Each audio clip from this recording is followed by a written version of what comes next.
kadri meşki servizova ve heyana. Ev şagirdên navenda çand û hunera bajarvaniya Wanê ji ber astengiyên hember şanoya Kurdî piştî 8 salan bi guhartina rêveberiyê karên ku carek dî derkevin ser heman dîka navendê.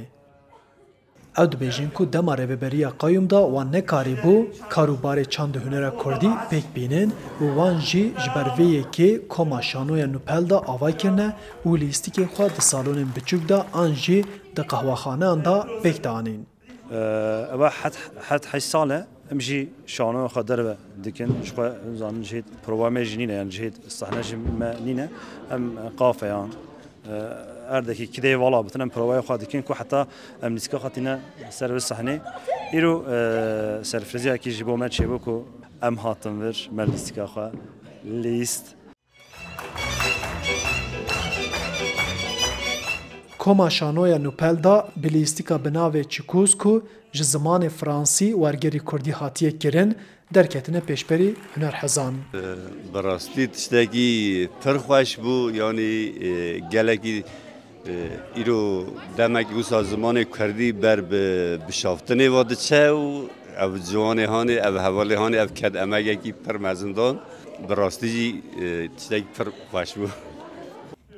Lêstik ji aliyê nivîskarê Fransî Molière ve hatiye nivîsandin û cara ewil di sala 1668 de hatiye lîstin. Lîstika Fransî ku ji aliyê Alî Şapkacî ve hatiye wergerandin, hejmarek peyvên herêmiyên devera wan û Culemêrgê jî hatine bikaranîn.